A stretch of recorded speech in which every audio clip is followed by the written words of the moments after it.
Welcome to USA Global TV and Radio, where our mission is to provide education, entertainment, hope, and inspiration. USA Global TV and Radio connects you with experts and audiences all around the world every single day to help you succeed in business and to live a richer life. Visit us at usaglobaltv.com to learn about career and life-changing training and mentoring programs like the Listening Mentor. Subscribe to our newsletter to stay informed about our special programs and offers. Discover how you can become a guest on one of our shows or a host or producer of a USA Global TV and Radio show of your very own. That's USA Global TV and Radio, where the doctor is always in.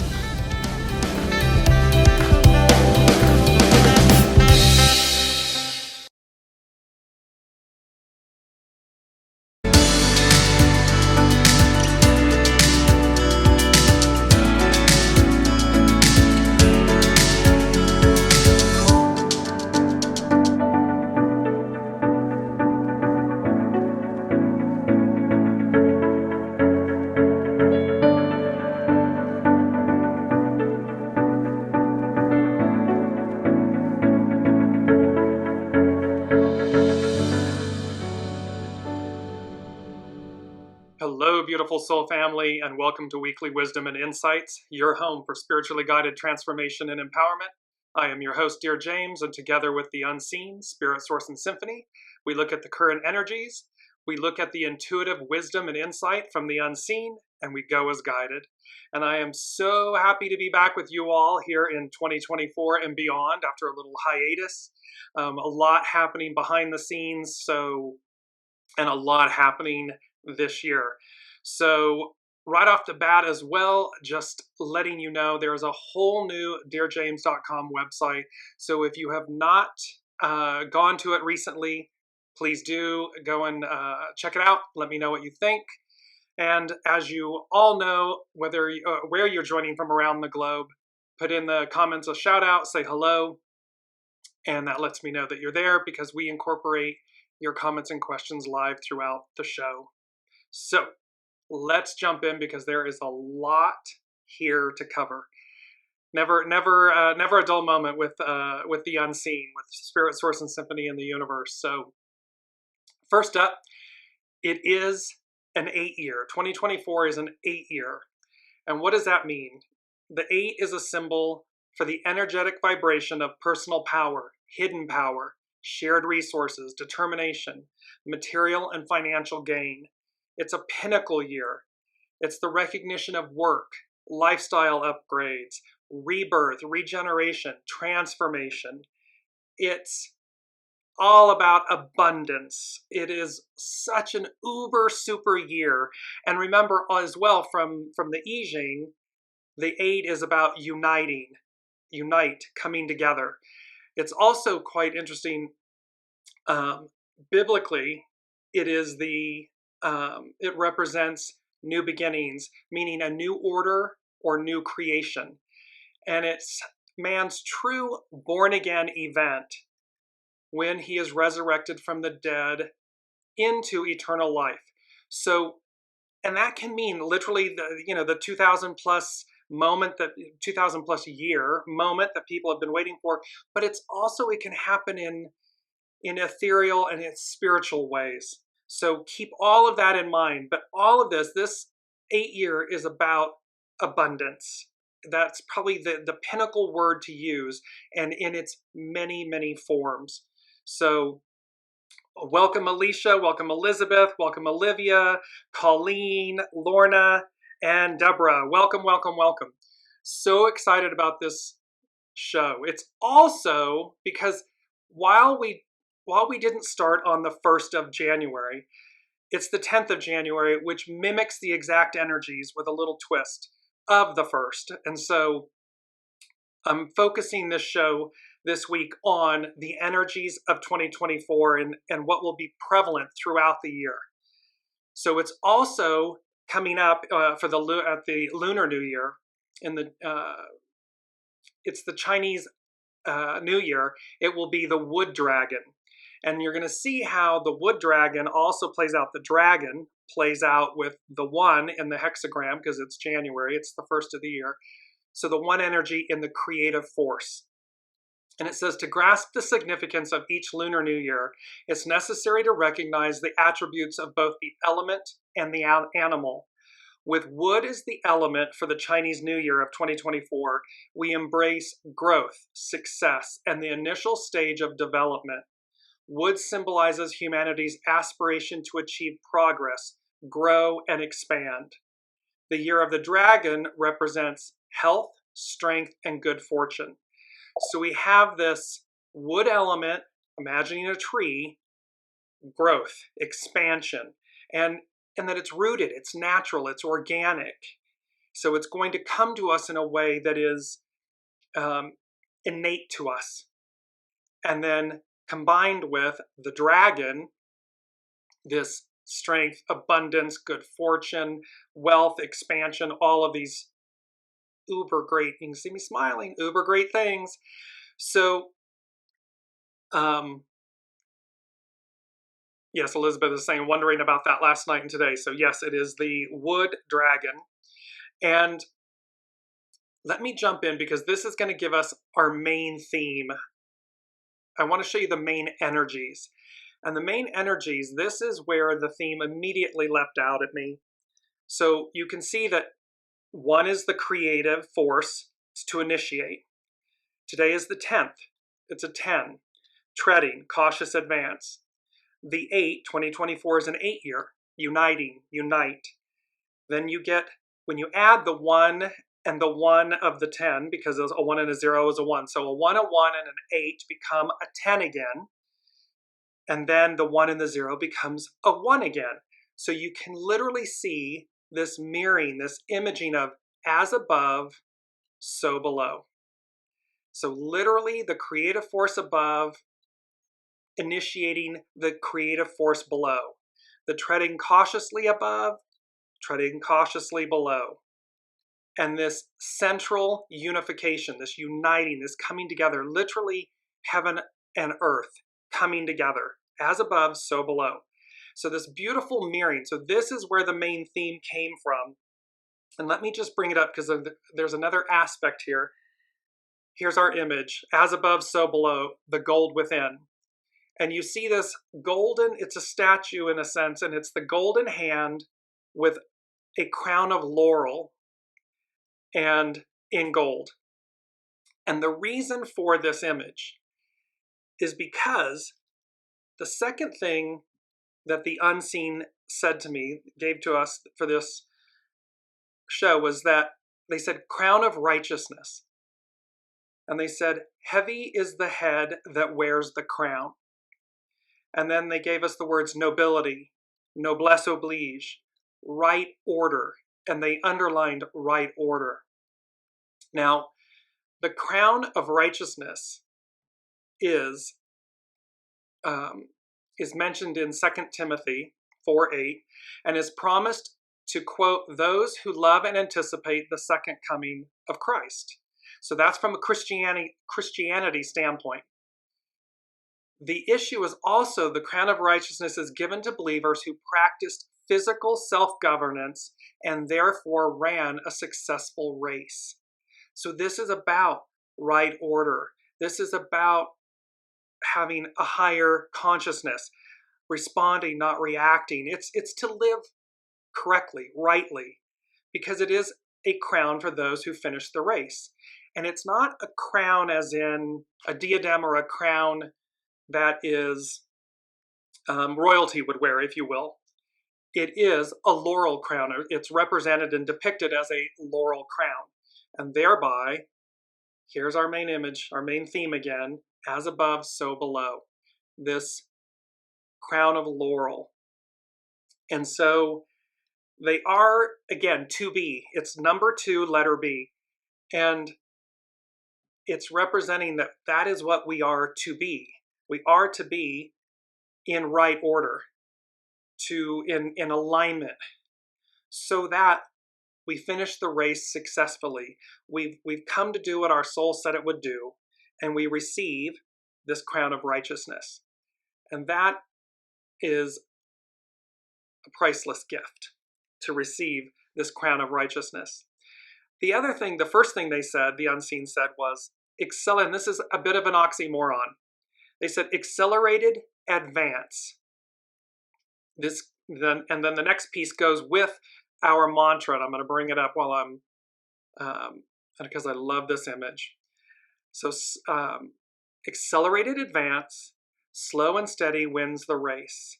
And I immediately saw the tortoise and the hare from Aesop's fables. And the moral here is, what they're saying is, as things accelerate, as our advance accelerates, the energies accelerate, things are moving faster and faster and faster.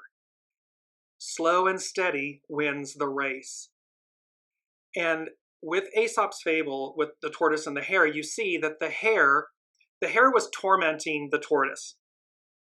And finally the tortoise said, okay, let's just, handle this once and for all. Let's do this race. And so, of course, the hare sprinted out really fast and thought, ha ha ha, I'm miles ahead. And as you can see in the back right of the image, took a nap, fell asleep. And yet you see very prominently in the foreground of the image, the tortoise is on the path, right order. Slow and steady wins the race. So the message here from the unseen is, as things are accelerating and advancing, stay centered, stay focused, stay resolute, and allow yourself to win the race. Allow yourself to overcome those that are being loud or challenging, that are acting from a place of hubris. Be the tortoise and win the race. It's the moral. So our mantra again is, slow and steady wins the race. I loved that because at the very beginning I was like, this is an oxymoron, and yet it made perfect sense. It's about, stand in the eye of the hurricane. While everything else is flying around in craziness, stay resolute in the center. It's calm, it's peaceful, and you end up prevailing. The third thing the unseen gave us was no ending, no beginning, continuity. And then I immediately had the image of the Ouroboros. And we had this some time ago, the Ouroboros. I noticed in what's here, there are things that are coming through that they have given us over the course of the last 2+ years. And they said the Ouroboros is an ancient symbol depicting a serpent or dragon eating its own tail. So this theme about the dragon. The Ouroboros entered Western tradition via ancient Egyptian iconography and the Greek magical tradition. It was adopted as a symbol in Gnosticism and Hermeticism, and most notably in alchemy. As above, so below has to do with alchemy, Hermeticism. So there's this piece about the fact that there's no ending or beginning. Contained within the end is the beginning, and the beginning is the end. And thereby, there's a continuity here that's representing the life force renewing itself. So again, Piscean era going away, Aquarian era arriving, and you'll see this relay race. And you'll see this in the Sabian symbols. There's a beauty about the fact that it is a relay race. We stand on the shoulder of giants, of everyone that's come before us. Individually, we stand on the shoulder of our entire family, whether it's birth family, chosen family. We stand on the shoulder of everyone who came before us, everyone that is playing their role, and everyone that will come after us. Because it's this beautiful, life is this relay race, and we all show up and play our role and our part at precisely the right time, for the right reasons, for the right lessons, for the advance. And I could not be more excited that we're all here at this moment, because again, it's leading up to a deliverance. It's leading to a time, to a return. The return begins, where what was before the beauty of the matriarchal rule, the divine feminine, has reestablished, reclaimed her place, her time. And with that, there is nobility, there is honor, there is chivalry, there is, all of these things where it comes into balance and harmony again. There's respect and honor and grace, as opposed to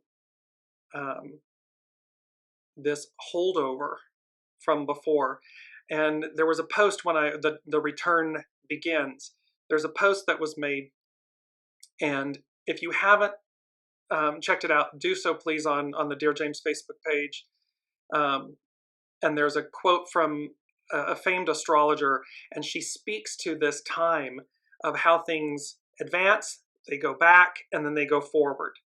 And that this whole thing of where when it goes back, people think that we're going to reclaim the old ways. And that's what we've been seeing, this whole fierce attempt to reclaim the Piscean patriarchal rule era. But it's an illusion. It doesn't hold or stay. It looks like it's going to, but it doesn't. And then we officially advance, which is now at this point, we're officially advancing, and we're leaving the earth element to the air element, and everything continues on in this air element for, I forget how long. I think it's 200 years, but I may be misquoting that.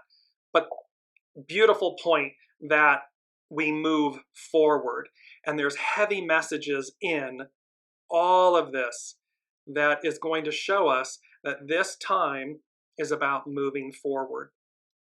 That is exactly, Colleen's saying exactly where the country is meeting the US. And we can see it actually around in Europe and everywhere. There's this cleaving and clinging to a past era, because of course it's been the era for 2,000-ish years. So of course there is a faction that doesn't want it to leave, and so they cleave to it, but leave it does, and thereby we move forward. So looking at the astrological influences, let's just, because there are some, so this is also auspicious about 2024, this 8-year. On the 31st of December, Jupiter stationed direct, the great benefactor. So here's Jupiter stationing direct. On the first of the year, 1/1, Mercury stationed direct. So how we think, how we communicate, our thoughts, how we interact with one another goes direct. So both were retrograde, now going direct. And then tomorrow, 1/11, Capricorn, there's the new moon in Capricorn at 20 degrees Capricorn. So let me bring up, and this is going to tie in with, I'm going to bring up Pam Youngin's North Point Astrology for the first, and here we are. So the thing that I wanted to bring about first on this image is, note this 5-pointed star. The 5-pointed star has to do with Venus, our divine feminine, the representation of the divine feminine, the divine mother. So this star, keep this in mind, this star. And then really the point that I just wanted to bring up in this is that she's talking about, she has a breakthroughs and awakenings webinar today. But the point is, she said that she's created this graphic that's showing the important aspects of this year. From the lineup of planets conjunct powerful Pluto in January and February. So there's going to be a powerful conjunction of planets with Pluto. Pluto's moving into Aquarius on the 20th of January, first time in 246 years. To a pivotal total solar eclipse, and then groundbreaking Jupiter-Uranus alignment in April. Many astrologers are talking about this Jupiter-Uranus alignment in April. Like, big deal. To the surprising Mars-Uranus conjunction in July, to the first Pisces eclipse in September, to impatient Mars opposing Pluto, and then going retrograde in theatrical Leo at the end of the year. We're in for the adventure of a lifetime. So 2024 is going to be the adventure of a lifetime. It's going to have many different elements, shock and awes, things that are foreseeable, things that are unseen coming to light. And they're saying, they're giving me, what is it? It's going to be a bumpy night.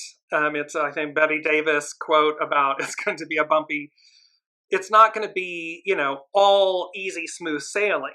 There's going to be bumps and hiccups in the ride. And however, again, smiling, the joy of it, stay focused on the joy of the ride. Allow it to take you where you're meant to be. Do not hold on to the past. Let it go. Empty your vessel. Make room for the present future. That is where the true glory resides. So let's move to, and let me just bring up one more thing I want to do with Pam Youngin's North Point Journal. This is from this week, and she's talking about the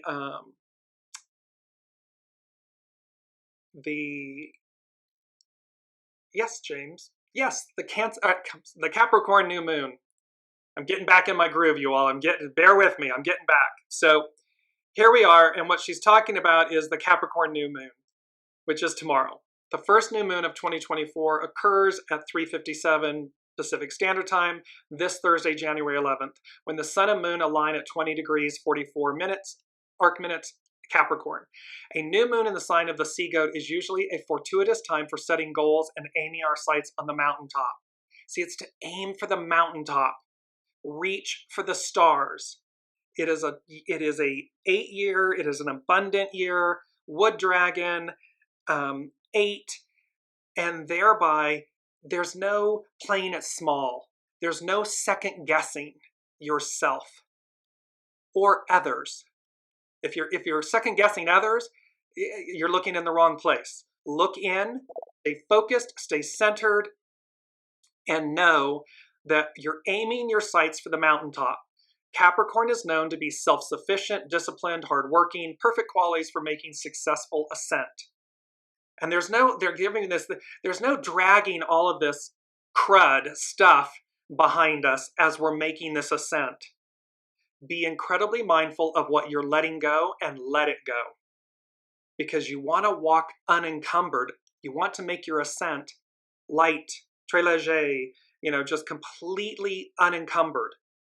The sun and moon are in harmonious trine aspect to Uranus for this lunation, helping us envision new possibilities that may have been out of our comfort zone in the past.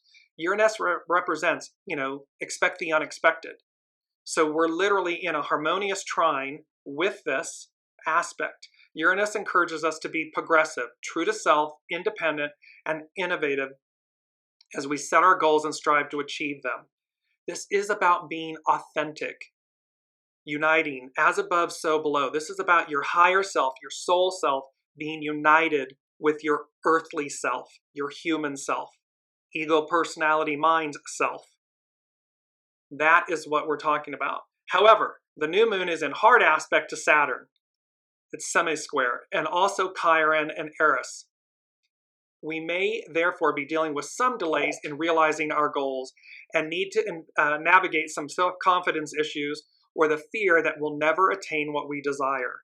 With Saturn involved, there might be a very good reason for what appears to be setbacks.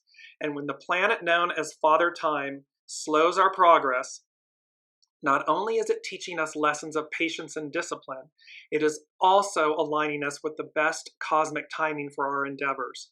So this is truly about remembering, Saturn, Father Time, and you're going to see with the Sabian symbols coming up in a second, how there's this point of right order and cautious advance. It's about doing it right. It's not about just running roughshod and being, crazy about what we're doing. It's to be disciplined, slow and steady wins the race, centered, focused, I mean, just, and yet exuberant, abundant, possible. I am open to receive. That is another beautiful mantra for us. I am open to receive. I am open to receive. I am open to receive that which is best for me, highest and best, soul best. Keep that in mind. The square between the new moon and discontented Eris is especially strong since the dwarf planet is at a standstill on Thursday.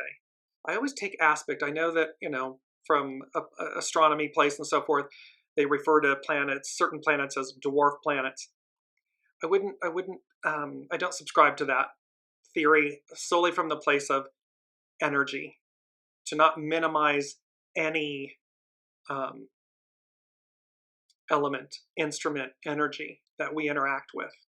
This aspect indicates possible conflicts and power struggles that delay the manifestations we are working toward. These challenges require us to be aware of our true motivations and to develop new levels of emotional maturity and patience. See, it's really about bringing the ego, mind, personality in service to the soul. It is rebalancing, seeing ourselves, what's the purity of our intention, and then aligning so that what comes correctly. And thereby it's authentic, not inauthentic. This is all about,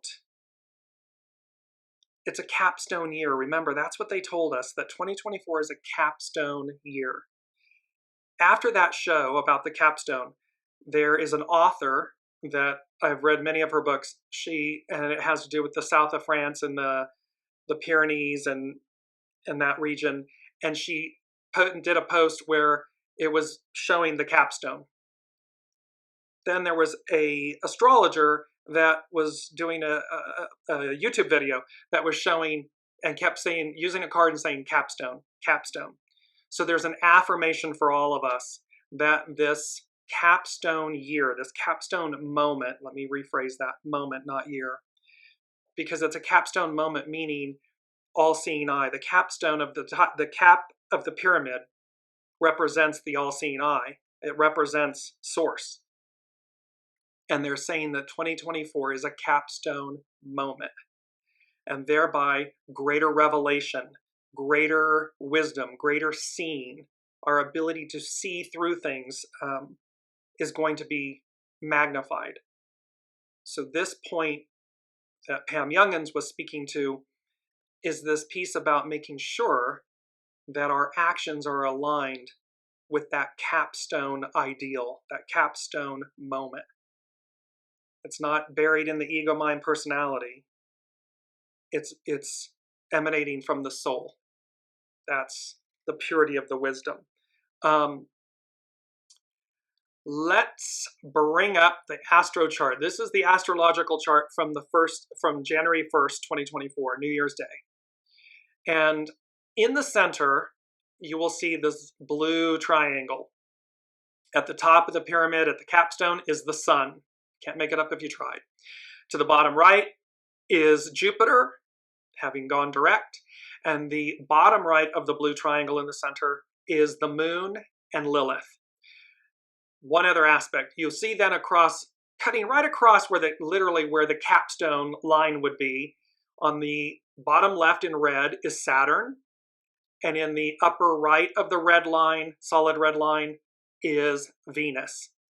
So keep this in mind. I'm going to have these left up while I do this, and I want to go to the Sabian symbols about these. So the sun is sitting at the top of the pyramid, and it says a large group of pheasant on a private estate.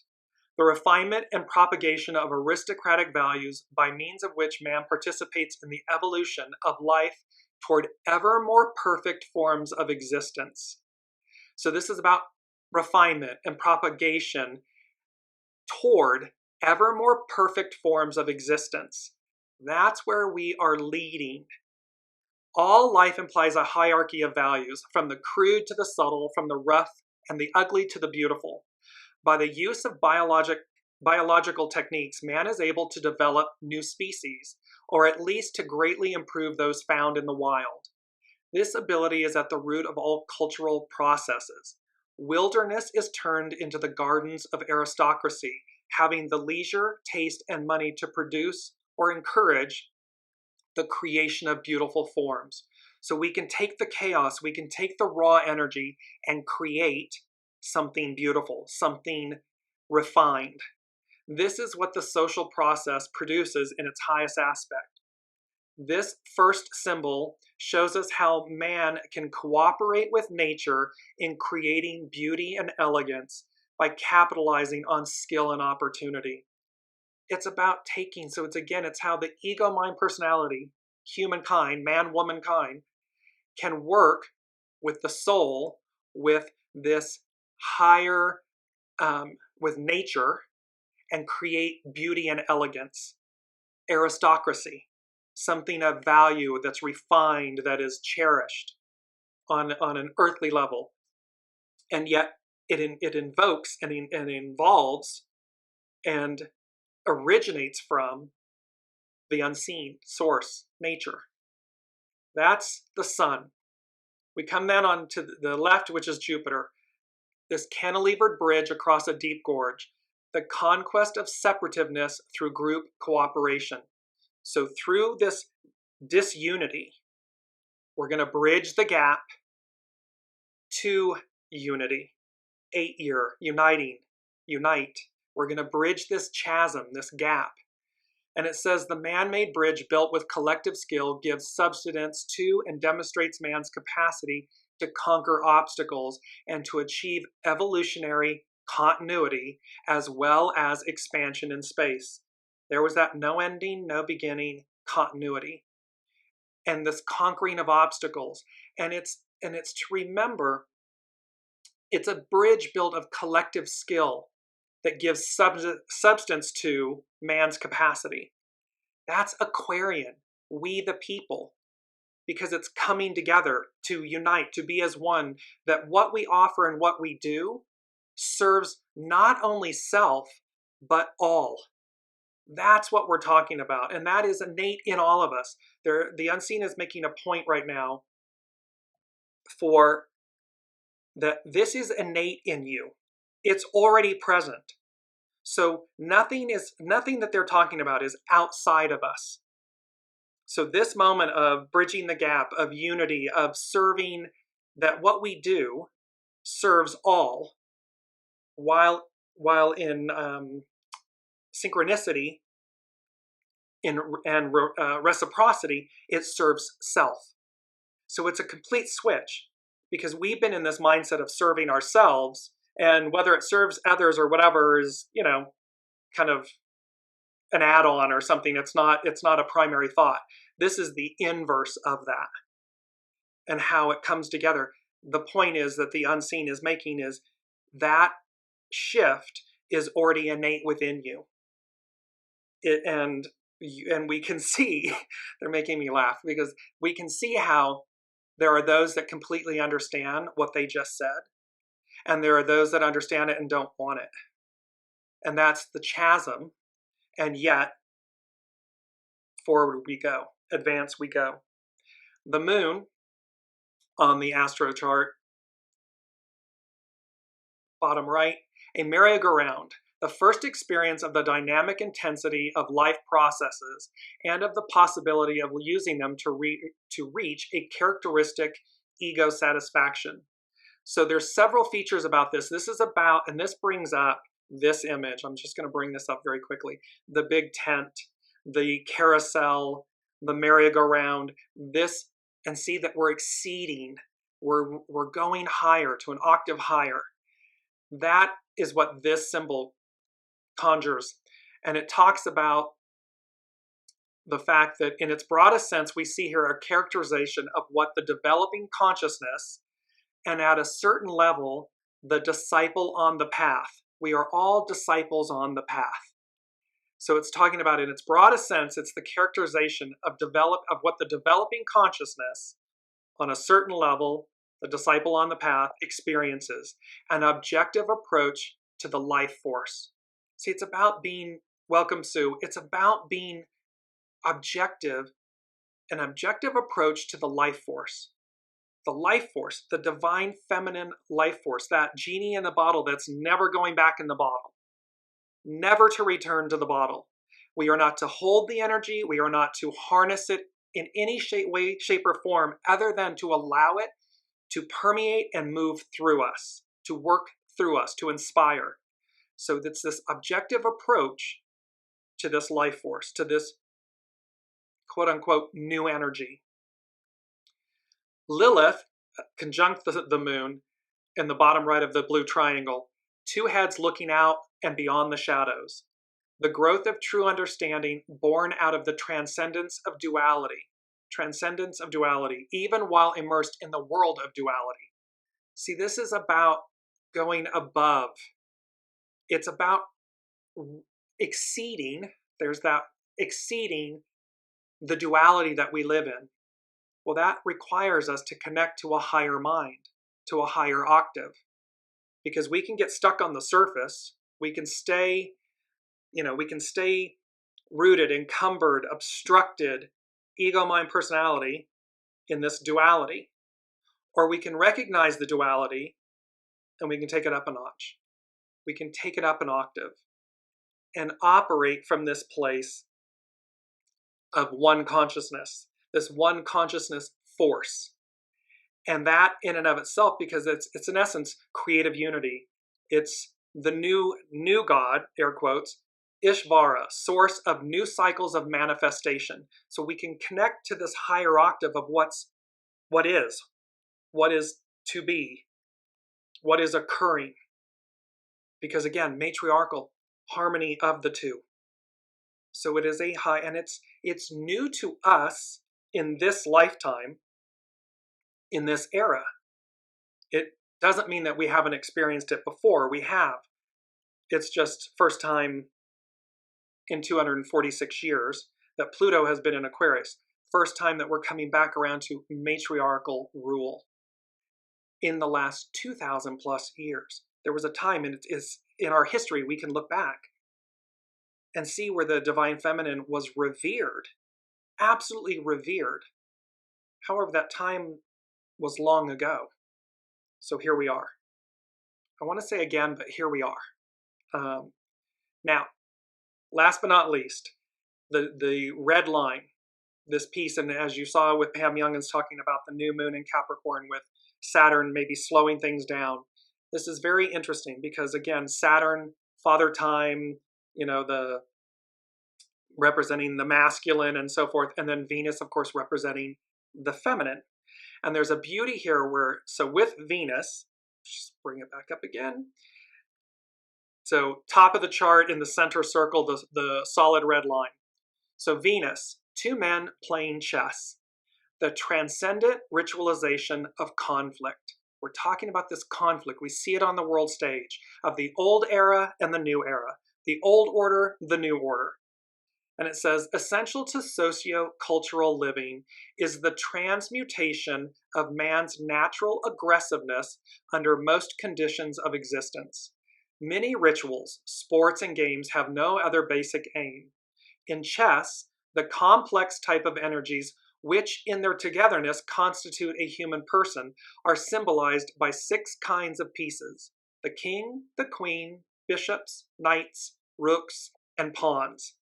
The struggle between light and darkness, the yin and yang forces, is ritualized, ending in most cases with the checkmating of the king, the ego, mind, personality, conscious self. In a dualistic world, such a contest between polarized forces is omnipresent. The chess game trains men to be more objective, more careful, more aware of whole situations, and less impulsive and intent upon side issues. Accelerated advance, slow and steady wins the race. Chess teaches people to be more objective, more careful, cautious advance, more aware of the entirety of a situation, not what lies on the surface. That's cheap and easy. It's so easy to just pick up the mantle of what's on the surface without ever understanding the whole situation, the entirety of something. What's underneath? What is the real roots of the flower? And less impulsive and intent on side issues, running amok, getting distracted, running off half-cocked without understanding what's going on. This third stage symbol deals with conflict, but at the level of group culture and psychological symbolization. It brings to the objective consciousness the basic realities in interpersonal interplay, meaning we are all one. So the more we slow and steady wins the race, the more we slow down and dive below the surface, step back from the issue to receive the gold. Because it's about, remember, it's about right order. It is about successfully completing the race, crown of righteousness. It's about that energetic. So now here we have Saturn up the left side of the astro chart. I'll bring that back up again really quickly. So Saturn, heavy car traffic on a narrow isthmus linking two seashore resorts. So the mobility and intensity of interchange which make possible and characterize complex social processes. See, we have in this given moment in our world, we have this intensity of interchange, these complex social processes, one trying to hold on, one advancing. And imagine it like an isthmus, this strait between connecting two portions of land, two time frames, two eras. Here we see the concept of commerce and social interaction in a new form.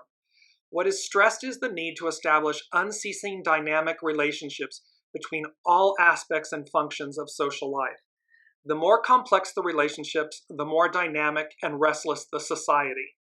In this symbol, the isthmus refers to a geographic situation found near San Diego, California, where these Sabian symbols were produced.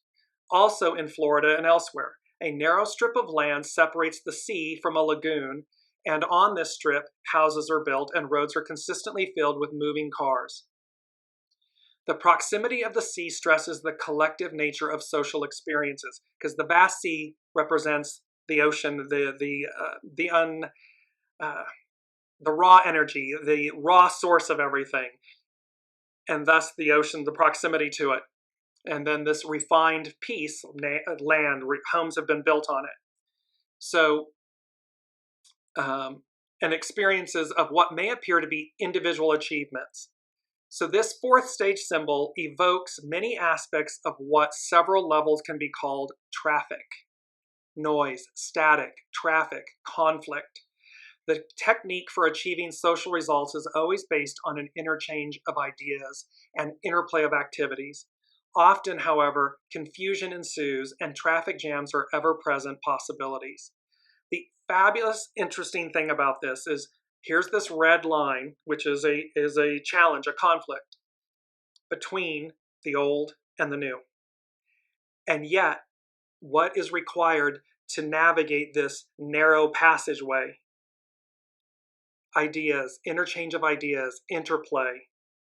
It will again be right order, discipline, cautious advance, and yet enthusiasm, abundance. Because again, once it's clear that the old has crumbled, perished, gone away, not to return, the new emerges, and it emerges in a way. However, it is like with the divine feminine. It is not to swing the pendulum so far that we run roughshod over, that the oppressed become the oppressor. That's not the moral of the story. And as much as that is a human reaction to do so, it is for us to find, because we have a narrow passageway to transition. What they're saying to me is to transition successfully, purposefully. authoritatively. And authoritatively meaning I am. I am doesn't run roughshod. I am is the lion of the, it's the king of the jungle. The lion doesn't have to roar to be recognized. It just is. So there's a lot of profound imagery here. All of this taking place, teeing this up for the year of 2024, this 8-year. I'm going to move to the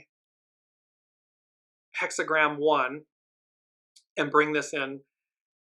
And it talks about, so hexagram 1, of course, is the creative force. It represents the divine masculine. It is to initiate. And so, of course, we need that force, a healthy ego, mind, personality, in order to execute, to move, to advance in alignment with our new understanding, our higher active, our higher self leading the way, our soul self leading the way. So with this, 2 beautiful quotes. The first one, life shows its harmony when you discover your connection to what unfolds. It's about flowing with the time, with the energy, with the era, not against it. And it is about this beautiful, this is a fern unfolding in the image. And by the way, the fern, the replications of each one of these is exact. It's an exact replica. We have the same thing. It is, it's eluding me. It's the fractal, and it's the golden triangle, and so forth. But that's what life shows its harmony when you discover your connection to what unfolds. It's about being right order, right divine time, divine order, being divine with what you're doing and pursuing in life, and how you're thinking and acting and speaking, because that will demonstrate the harmony and the connection to what unfolds. The second one is, and here's again the imagery of a crown, a little kingdom I possess, where thoughts and feelings dwell, and very hard the task I find of governing it well. A quote by L.M. Alcott. The previous quote was by Carrie Hone at cafeosoul.com. Notice the crown. This is a royal crown, if you will. A little kingdom I possess, where thoughts and feelings dwell, the ego, mind, personality, and very hard the task I find of governing it well. See, this is again about coming into right order, harmony. And it's about the crown of righteousness, not the royal crown, meaning an earthly royal crown. It's the way they're saying it, it's about the crown in heaven. Allow that to be your guiding light. Allow that to be what differentiates you from others.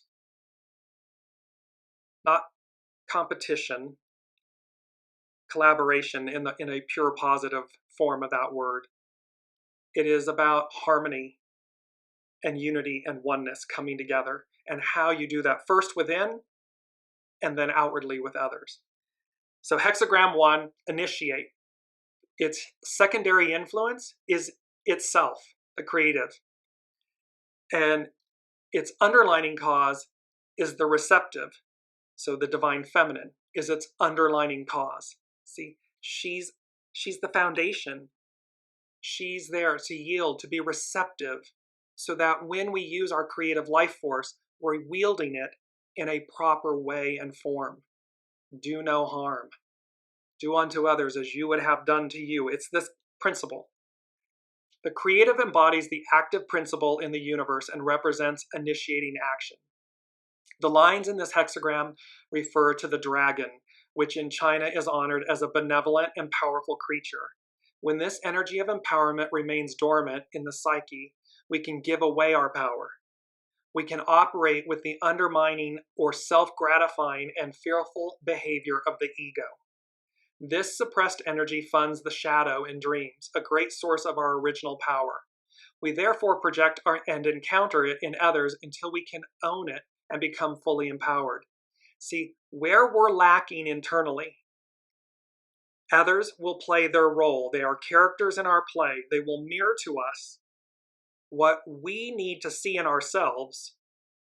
So it's never them. They're playing the role our soul asked them to play, so that we can become more fully empowered, so that we get the lesson, so that we understand it. Because once we get it, we don't need another to mirror it, to reflect it to us. An opportunity for expansion and authentic empowerment emerges, which requires assertiveness and persistence.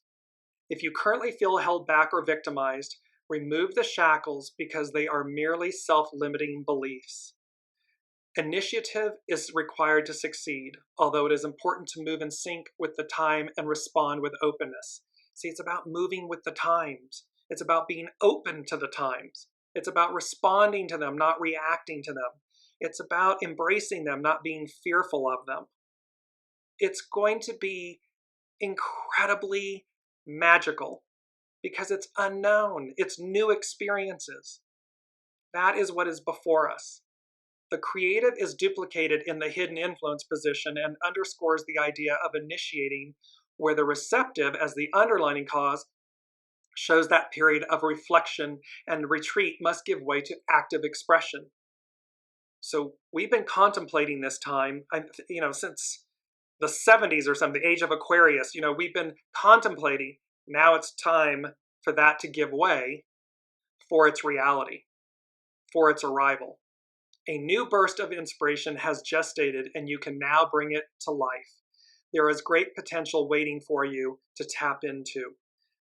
This is such a pinnacle moment. And let me bring up two, because this came in with as above, so below, is represented by, bringing this up on the screen, the magician in the tarot. And literally on the right of the screen, you see the image, and this is from Luminous Tarot by Brigitte Ashwood. You see what ultimately the depiction looks like Master Jesus to me. And you have the infinity symbol, which is associated with Master Jesus. It's the 8 turned on its side. So this eternity, infinity, but literally the image, the male's hand, his right hand is raised with the wand upward towards heaven, and his left is pointing downward. As above, so below. The magician is all about manifestation. It is about abundance. It's about creating. And it is literally, the magician has all four, has the pentacles, the cups, the wands, and the swords. Has everything you need. It too is like the card that precedes this, which is the Fool. In the knapsack of the Fool carries all of the elements, everything it needs. And then you look at the abundance, all of the flowers, the lilies, the roses, all of this abundance, all of this radiant gold yellow light. So one of the key cards for this capstone moment is the magician, to manifest. And look, it's a 1. It's the first card. So it's the creative force energy. It is to manifest. Then you look to the left on the screen and you see the star card. Note that it is number 17 in the tarot. 1 and 7 is an 8. So we have this amplifying this, and you have divine masculine, divine feminine. And note the star, and there are 8 stars denoted. The one big central yellow star, and then 7 blue stars representing the Pleiades, the 7 sisters, and so forth. But you notice she's in the divine feminine, in her natural state, nourishment, the soma, the nourishment being poured into the waters of life and into the earth of life. That is what this is talking about. So this rejuvenation, this beauty of being reborn in this moment, this capstone moment, this 8-year of abundance, this wood dragon year, creative life force, and wood. It's not fire. See, it's not a fire dragon. It's a wood dragon. Wood, earth, nature, harmony, nourishment, shelter. it's a divine feminine aspect. And so it is the fact that we are moving so powerfully into this matriarchal, divine feminine, Aquarian age. And the fourth thing that was on the list from the unseen, which ties into this, they said, time to play. And then I instantly heard, and we've had this before, come out wherever you are. And of course, it's iconic. It's when Dorothy lands in Munchkinland in The Wizard of Oz. Glinda the Good Witch comes down, and of course, the moral of the story is, ding dong, the witch is dead. So the Wicked Witch of the East is morto, dead. So, and it's foundational. So they're saying to us all, and really the image that I'm getting in this moment is internally. What they are saying to you, to us, is from an internal place. Come out wherever you are. And wherever was underlined, meaning wherever you are in life, wherever you may be, it's never too late. You're always right on time. However, the point is, it's time to play. It's time to come out again.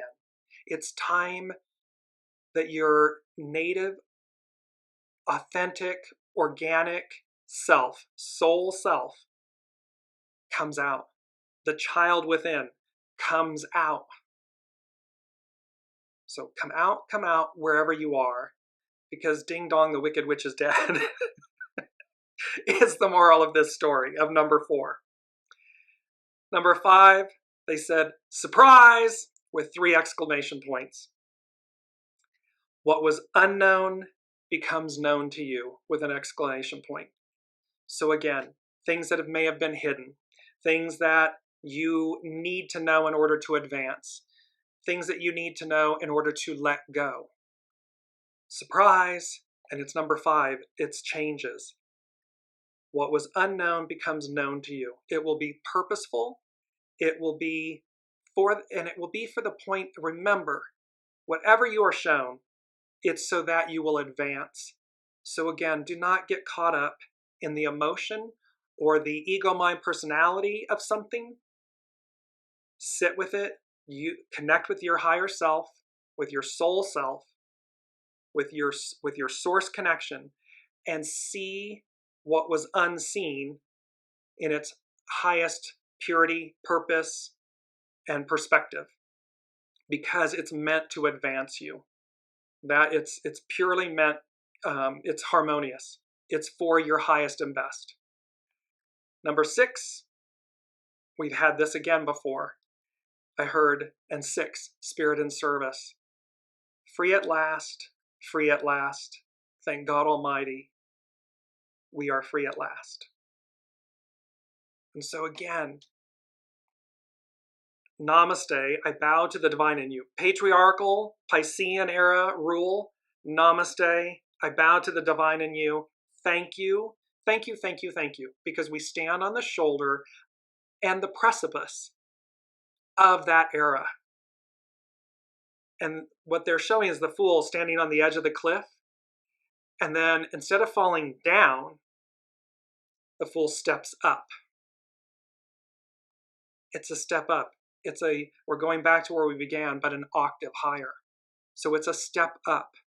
And so this free at last, thank God Almighty, we're free at last, is again enslavement, tyranny, oppression, suppression, all of these things leaving us being in the past, leaving it in the past. And that can be true of self. So remember to apply these things, not just in the world we see, but your internal world. Where have you been the oppressor, the suppressor? All of these things. Where have you been holding yourself back and down? Where have you enslaved yourself? Or kept yourself small or played it small? Come out wherever you are, because it's time to play. And time to play. Think of children playing. what are they doing? They're magically creating. They're in another world. They are unencumbered, unhindered. They are completely free. And they're going as guided, and they're utilizing their creative force in the most pure, in harmony with one another. But they're creating. That's what they're doing. And they're manifesting. They're experiencing it. Moral of the story. Last but not least is, and then number 7, which has to do with, and we've had this before as well. There was a lot here that was encapsulated. So they're building upon all that we've been given. And number 7 was Purple Rain. And it's the song by Prince. So Purple Rain. And Prince explained the meaning of purple rain. He said, when there's blood in the sky, red and blue equal purple. Purple rain pertains to the end of the world and being with the one you love and letting your faith/God guide you through the purple rain. So, and then the title track of Prince's previous album, 1999, also included similar references to an ominous purple sky. Could have sworn it was Judgment Day. The sky was all purple. Remember that Judgment Day, end of times, all of this stuff is the end of an order. It's the end of an old way. And I want to make sure, because I want to end with this and mindful of the time to stay on time. We're going to be slightly over. But this was the point that made so much sense. This is from Isaiah 43:16, 18, 19. It says, "This is what the Lord says. Forget the former things. Do not dwell on the past. See, I am doing a new thing. Now it springs up. Do you not perceive it? I am making a way in the desert and streams in the wasteland." So, however you, higher faith, source, God, Allah, Buddha, however you ascribe to your faith and a higher sense of presence and calling and so forth, the point here with purple rain and everything is there is an end of an order, there's an end of an era, there's an end of a time, and a new one commences. And here, biblically, in Isaiah, here's the Lord saying, forget the former things. Do not dwell on the past. See, I am doing a new thing. Now it springs up. Do you not perceive it? I am making a way in the desert and streams in the wasteland. Regeneration, renewal, rebirth, abundance. These are all demonstrations of that. How this all ultimately plays out, that's up to the unseen. What we know today, be ready, live in right, be successful in completing the race, crown of righteousness, in an accelerated advance in this accelerated time. Slow and steady wins the race. There's no ending, no beginning. It's got continuity. And it's time to play. I love that. It's time to play. Surprise, what was unknown will be known to you. Free at last, free at last. Thank God Almighty, we are free at last. I'm all in. I hope all of you are. Thank you so much for participating and joining in today's show and on this journey. Without you, it would not be the same. Welcome, Brigitte. And without all of you, it would not be the same. And I have to say, I'm eternally grateful for all of you and for your presence, your energy, your love and support. And I could not be in better company with fellow travelers. So thank you, beautiful soul family. I'm just going to add in, Brigitte said, it was shown to me that we are just pushing through the center of the hourglass, figure 8, infinity sign. Yes, so let it flow and trust, live with intention. Exactly, because again, the flow, it turns. We turn the tides, we turn the time, and we live in such an incredible moment of grace and opportunity and goodness and deliverance. We truly do. we're getting through the tube of the hourglass, if you will, that peduncle in a champagne bottle and everything, that squeeze, and yet what does it do? Whew, opens up into a whole new era. Love you all. Look forward to seeing you next week. Until then, be well and be kind with yourselves and with others.